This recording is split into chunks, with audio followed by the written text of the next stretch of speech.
Welcome to 108 news Telugu. బులెటిన్ల ముందుగా headlines. అమరావతిలో రియల్ ఎస్టేట్ వ్యాపారులకు బిగ్ షాక్. అక్రమ లేఅవుట్లపై దృష్టి సారించిన సిఆర్డీఏ. గోహత్యల వల్లే కేరళలో విలయం. బీజేపీ నేత జ్ఞానదేవ్ సంచలన వ్యాఖ్యలు.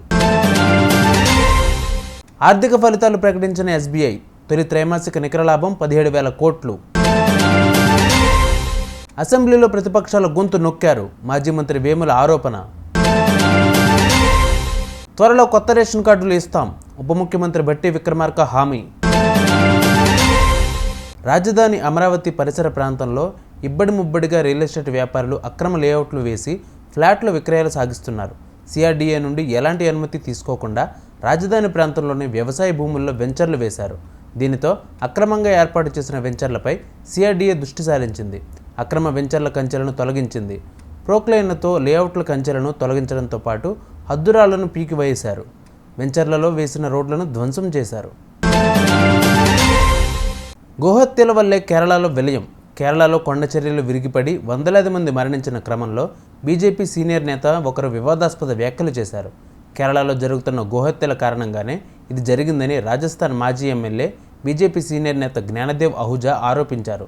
గోహత్యలు ఎక్కడ జరిగినా ఇలాంటి దుర్ఘటనలు చోటు చేసుకుంటాయని అన్నారు. దేశీయ బ్యాంకింగ్ దిగ్గజం స్టేట్ బ్యాంక్ ఆఫ్ ఇండియా నిరాశాజనక ఆర్థిక ఫలితాలు ప్రకటించింది. ప్రస్తుత ఆర్థిక సంవత్సరం తొలి త్రైమాసికానికి గాను బ్యాంక్ 17,035 కోట్ల ఏకీకృత నికర లాభాన్ని గడించింది.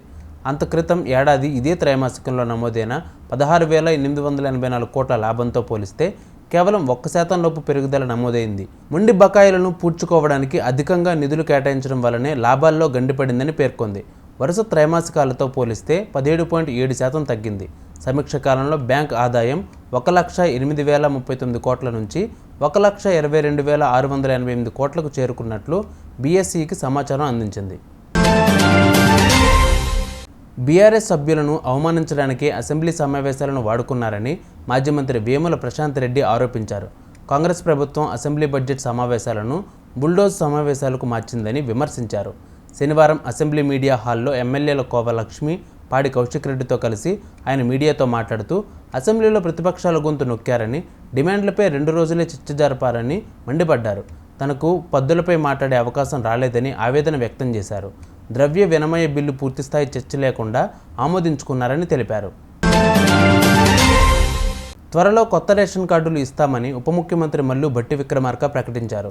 అర్హత ఉన్నవారందరికీ ఇస్తామని హామీ ఇచ్చారు. శనివారం నాడు ఖమ్మం జిల్లాలో పర్యటన సందర్భంగా ఆయన మాట్లాడుతూ రైతు రుణమాఫీతో దేశ చరిత్రలోని తెలంగాణ రికార్డు సృష్టించిందన్నారు.